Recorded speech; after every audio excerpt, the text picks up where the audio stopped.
Hello friends, आज आपण attestation form बघणार आहोत। अटेस्टेशन फॉर्म केव्हा भरायचा, तर तुम्ही MPSC कडून जर तुमची निवड झाली असेल तर तुम्हाला गृह विभागाला अटेस्टेशन फॉर्म भरून द्यावा लागतो। तुम्हाला तसा मेल येतो, त्यानुसार तुम्हाला MPSCच्या वेबसाईटवरून तो फॉर्म डाउनलोड करून त्याला पूर्ण माहिती, तुमची फोटो आणि सर्व व्यवस्थित भरून पोस्टाने पाठवावा लागतो। तर हे आहे शासन सेवेत नेमणूक करताना उमेदवाराचे चारित्र्य व पूर्व चारित्र्य याची पडताळणी करण्याबाबत साक्षांकनाचा सुधारित नमुना याबाबत सर्व माहिती यामध्ये आधी दिलेली आहे। या पेजवर ती वाचून घ्यायची चांगल्या रीतीने आणि व्यवस्थित रीतीने भरून तो फॉर्म सबमिट करायचा। तर ही आहे माहिती। आता आपण फॉर्म बघूया कसा भरायचा। तर इथे पूर्ण जी माहिती दिलेली आहे, वॉर्निंग दिलेली आहे, ती चांगल्या रीतीने वाचून घ्यायची। आता इथे साक्षांकन नमुना मीन्स अटेस्टेशन फॉर्म आहे। इथे दिलेली आहे माहिती की अलीकडील छायाचित्राची प्रत म्हणजे तुमचा फोटो। आता फोटो किती असायला पाहिजे, तर photo 5 centimetre by 7 centimetre means 5 by 7 centimetre या आकाराचा फोटो असायला पाहिजे आणि त्या फोटोवर सही करावी लागेल तुम्हाला। तो फोटो इथे चिपकवायचा आणि नंतर ती वॉर्निंग दिलेली आहे, ती वॉर्निंग चांगल्या रीतीने वाचून घ्यायची की काय काय लावायचं आहे, कसा लावायचा आहे, ती माहिती इथे दिलेली आहे। त्यानंतर इथून फॉर्म भरायला सुरुवात होते। तर 1 नंबरवर दिलेलं आहे पूर्ण नाव। आता पूर्ण नाव ठळक अक्षरात इंग्लिशमध्ये लिहायचं असेल तर कॅपिटल लेटरमध्ये लिहायचं आणि मराठीत तुम्हाला साध्या अक्षरात लिहावं लागेल। जसं की इथे दिलेलं आहे पूर्ण नाव, टोपण नाव असल्यास टोपण नाव लिहावं लागेल। त्यासह जर तुम्ही तुमच्या नावात किंवा आडनावामध्ये केव्हाही बदल केला असल्यास किंवा त्यातील काही वगळले असल्यास कृपया तसे दर्शवावे। तर या रकान्यामध्ये आडनाव म्हणजे सरनेम आणि या रकान्यामध्ये नाव लिहायचं आहे तुमचं। नंतर 2nd नंबरवर दिलेला आहे सध्याचा संपूर्ण पत्ता म्हणजेच गाव, ठाणे व जिल्हा किंवा घर क्रमांक, गल्ली, मार्ग, रस्ता आणि शहर ही पूर्ण माहिती तुम्हाला इकडच्या साईडला लिहायची आहे। नेक्स्ट आहे नंबर 3 वर आहे घरचा पूर्ण पत्ता म्हणजेच गाव, ठाणे आणि जिल्हा किंवा घर क्रमांक, गल्ली, मार्ग, रस्ता आणि शहर, जिल्हा मुख्यालयाचे नाव हे सुद्धा इथे या रकान्यामध्ये लिहायचं आहे। आता 3 नंबरमध्येच ख नंबरवर आहे मूळचे पाकिस्तान किंवा बांगलादेशाचे फार पूर्व पाकिस्तानचे रहिवासी असल्यास त्या देशातील पत्ता आणि भारतीय संघराज्यामध्ये स्थलांतरित झाल्याचा दिनांक। जर तुम्ही बांगलादेशमध्ये पूर्वी असाल, पाकिस्तानमध्ये असाल तर तसंच इथे मेन्शन करायचं। नेक्स्ट नंबरवर आहे 4 नंबरवर आधार कार्ड क्रमांक। आता तुम्हाला जो आधार कार्ड असतो तुमचा, त्यावर जो नंबर मेन्शन केलेला असतो तो नंबर इथे लिहायचा आहे। नेक्स्ट 5 नंबरवर आहे पॅन कार्डवरचा क्रमांक। तुमचा पॅन कार्ड जो असतो त्या पॅन कार्डवर जो क्रमांक दिलेला असतो तो इथे मेन्शन करायचा। आणि 6 नंबरवर आहे राष्ट्रीयत्व मीन्स नॅशनॅलिटी। तुम्ही इंडियन आहात, कोणत्या देशाचे आहात त्या देशाचं नाव इथे लिहायचं आहे। आता 7 नंबरवर आहे जन्मदिनांक, डेट ऑफ बर्थ। आता तुमची डेट ऑफ बर्थ कोणती आहे ती इथे मेन्शन करायची आहे। नेक्स्ट नंबरवर आहे सध्याचे वय। आता सध्याचे वय मीन्स प्रेझेंट एज। आता या आजच्या दिवशी तुमचं वय किती आहे, किती वर्ष, किती महिने, किती दिवस आहे ते सुद्धा इथे मेन्शन करायचं आहे। नंतर आहे मॅट्रिकमध्ये असतानाचे वय। आता मॅट्रिकमध्ये म्हणजेच 10वी मध्ये तुमचे वय किती होते, कोणाचं 14 वर्ष असते, कोणाचं 15 वर्ष असते, तर ते वय इथे मेन्शन करायचं आहे। आता नेक्स्ट नंबरवर आहे जन्मस्थान। ज्या जिल्हा आणि राज्यात स्थित आहे तो जिल्हा व राज्य, म्हणजे तुम्ही कोणत्या जिल्ह्यात आहात, कोणत्या राज्यात आहात, तो राज्य आणि जिल्हा इथे मेन्शन करायचा, इथे लिहायचं आहे। नंतर आहे तुमचा जिल्हा आणि राज्य, ते सुद्धा तुमचा जिल्हा आणि राज्य इथे लिहायचं आहे। आणि नंतर त्याच नंबरमध्ये आहे तुमच्या वडिलांचा मूळ जिल्हा व राज्य। तुमच्या वडिलांचा म्हणजे तुमचे वडील ज्या मूळ जिल्ह्यात किंवा राज्यामध्ये राहत होते तो राज्य आणि जिल्हा लिहायचा आहे, त्याचं नाव लिहायचं आहे।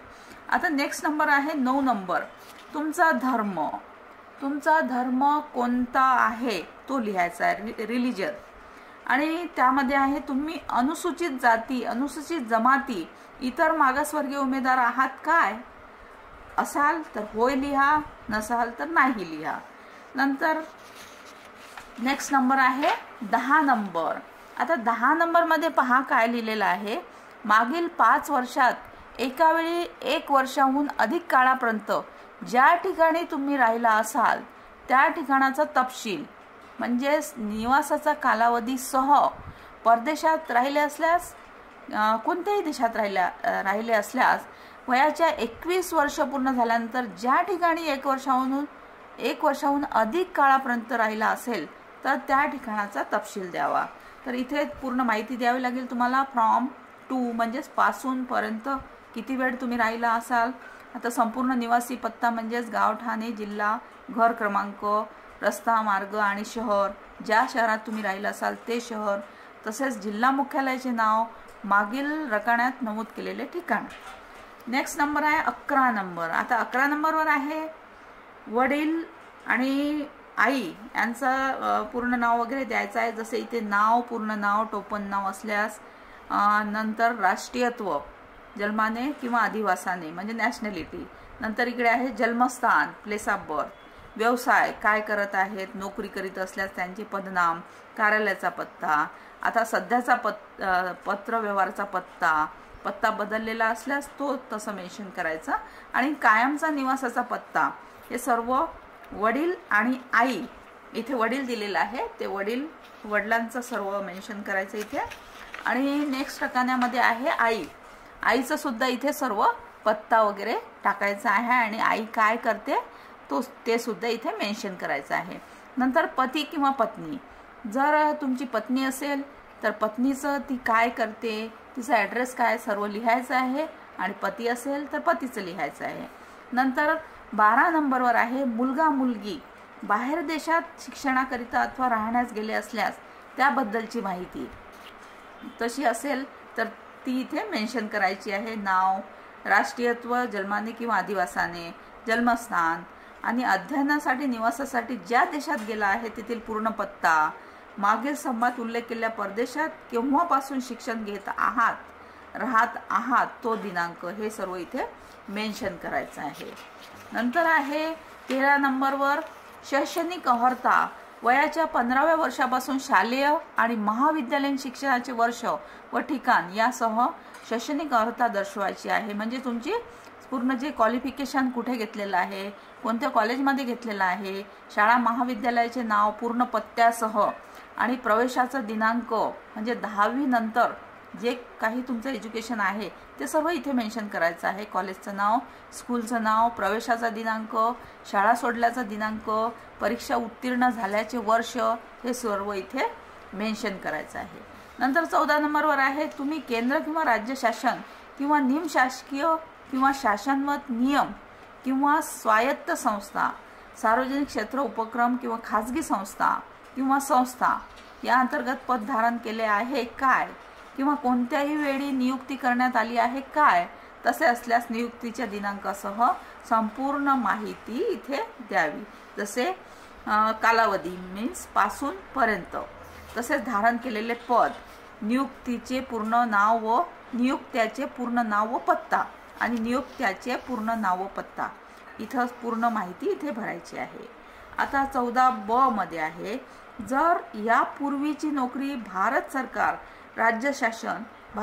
किंवा राज्य शासन यांच्या मालकीच्या किंवा नियंत्रणाखालील उपक्रम, स्वायत्त संस्था, विद्यापीठ, स्थानिक मंडळ या अंतर्गत असेल, जर तुम्ही केंद्रीय नागरी सेवा, तात्पुरती सेवा यांच्या नियम 1965च्या नियम 5 अन्वये 1 महिन्याची नोटीस देऊन नोकरी सोडली असेल तर तुमच्या विरुद्ध किंवा तशा तत्सम नियमान्वये कोणतीही शिस्तभंगाची कारवाई करण्यात आली असेल, किंवा तुम्ही सेवा समाप्तीची नोटीस दिली त्यावेळेस किंवा त्यानंतरच्या दिनांकास, किंवा तुमची सेवा प्रत्यक्षात समाप्त करण्यापूर्वी या बाबीविषयी तुमचे स्पष्टीकरण देण्यासाठी बोलावण्यात आले होते का, याबद्दल सर्व माहिती तुम्हाला इथे द्यायची आहे. त्यानंतर खालील रकान्यात होय किंवा नाही स्पष्ट नमूद करावे. हा महत्त्वाचा पार्ट आहे फ्रेंड्स. इथे तुम्ही बारकाईने लक्ष देऊन होय किंवा नाही असेच नमूद करावे. आता काही नमूद न केल्यास होय असे समजून नियुक्ती आदेश निर्गमित करण्यात येणार नाही असं इथे इन्स्ट्रक्शन दिली आहे, ती पूर्णपणे फॉलो करा. आता 15.1 मध्ये अ नंबरवर दिलेला आहे, तुम्हाला आतापर्यंत कधीही स्थानबद्ध ठेवले होते का? तर इथे होय असेल तर होय लिहा, नाही असेल तर नाही लिहा. आता ब नंबर मध्ये दिलेला आहे, तुम्हाला आतापर्यंत कधीही अटक करण्यात आली होती का? तर इथे होय असेल तर होय लिहा, नाही असेल तर नाही लिहा. क नंबर मध्ये दिलेला आहे, तुमच्या विरुद्ध खटला दाखल करण्यात आला आहे का? म्हणजे कोणत्याही न्यायालयात तुमच्या विरुद्ध फौजदारी खटल्याबाबत दोषारोप पत्र दाखल करण्यात आले होते का? तर इथे होय असेल तर होय लिहा, नाही असेल तर नाही लिहा. आता ड नंबर मध्ये दिलेला आहे, हा साक्षांकन नमुना भरतेवेळी कोणत्याही न्यायालयात आपल्या विरुद्ध फौजदारी खटला प्रकरण प्रलंबित आहे का, मीन्स पेंडिंग आहे का? तर होय असेल तर होय लिहा, नाही असेल तर नाही लिहा. आता नेक्स्ट आहे ई नंबर मध्ये, तुम्हाला न्यायालयाकडून कोणत्याही अपराधाबद्दल आतापर्यंत सिद्ध अपराधी ठरविण्यात आले आहे का? होय किंवा नाही स्पष्ट लिहा. आता फ नंबरवर दिलेला आहे, कोणत्याही शासन किंवा अन्य या अंतर्गत कोणतीही प्रशिक्षण संस्था यांनी कार्यमुक्त केले, काढले आहे का? होय किंवा नाही लिहा. ज नंबर मध्ये आहे, तुम्हाला कोणत्याही विद्यापीठ, कोणतेही इतर शैक्षणिक प्राधिकरण संस्था यांनी काढून टाकले आहे का? इथे सुद्धा होय किंवा नाही लिहा. आता नेक्स्ट नंबरवर आहे, तुम्हाला कोणत्याही लोकसेवा आयोग, कर्मचारी निवड आयोग यांनी त्यांच्या कोणत्याही परीक्षा निवडीसाठी कधीही प्रतिरोधित अनर्ह ठरविले आहे काय? तर इथे होय किंवा नाही लिहायचं आहे. आता इथे दिलेले आहे इन्स्ट्रक्शन, वर नमूद केलेल्या प्रश्नापैकी जर कोणत्याही एका प्रश्नाचे उत्तर होय असेल तर हा साक्षांकन नमुना भरतेवेळी सदर खटला अटक, स्थानबद्धता, दंड, दोषसिद्धी, शिक्षादेश, शिक्षा इत्यादी किंवा न्यायालय, विद्यापीठ, शैक्षणिक प्राधिकरण इत्यादी ठिकाणी प्रलंबित असलेल्या प्रकरणाचे स्वरूप, त्यांचा संपूर्ण तपशील द्यावा. जर तुमचं उत्तर होय असेल तर संपूर्ण तपशील तुम्हाला देणे आवश्यक आहे. आता नेक्स्ट आहे इथे नोट्स दिलेली आहे टिप म्हणून. तसेच एक साक्षांकन नमुन्याच्या सुरुवातीला असलेला इशारा मीन्स वॉर्निंग देखील कृपया पाहावा. आणि 2 नंबर मध्ये दिलेला आहे, प्रत्येक प्रश्नाचे विनिर्दिष्ट उत्तर यथास्थिती होय नाही मध्ये देण्यात यावे. आता 16 नंबर मध्ये दिलेला आहे, तुमचा निवास भागातील 2 जबाबदार व्यक्तींची नावे किंवा तुम्हाला ओळखणाऱ्या 2 संदर्भी व्यक्तीची नावे द्यावी. आता तुमच्या गावात 2 असे प्रतिष्ठित व्यक्ती असतील की जे तुम्हाला ओळखत असतील, त्यांची 2 नावे इथे मेन्शन करावी. नेक्स्ट पाहूया आपण. नेक्स्ट मध्ये आहे शपथपत्र. आता इथे लास्ट मध्ये आहे शपथपत्र. मी असे प्रमाणित करते की माझी पूर्वगामी दिलेली माहिती ही अचूक आणि माझ्या संपूर्ण माहितीप्रमाणे व विश्वासाप्रमाणे खरी आहे. मी पूर्णपणे जाणीवपूर्वक सांगते की हा नमुना भरताना खोटी माहिती पुरविली किंवा महत्त्वाची माहिती दडवून ठेवली तर या प्राधिकरणाला माझे नियुक्तीपत्र रद्द करण्याचा पूर्ण अधिकार आहे आणि त्याचा परिणाम म्हणून मी देखील फौजदारी नागरी वैध कारवाईस पात्र आहे. आता शासनाअंतर्गत नियुक्ती होण्यासाठी माझ्या पात्रतेला हानी पोहोचेल अशा परिस्थितीची मला जाणीव आहे. आता इथे उमेदवाराची म्हणजेच कॅन्डिडेटची सही करावी आणि दिनांक आणि ठिकाण लिहावे. तर फ्रेंड्स, हा होता अटेस्टेशन फॉर्म. तुमची नियुक्ती झाल्यानंतर नियुक्तीच्या वेळी तुम्हाला हा अटेस्टेशन फॉर्म भरून द्यावा लागतो. तसेच पूर्ण काळजी घेऊन हा फॉर्म भरून द्यावा. थँक्यू.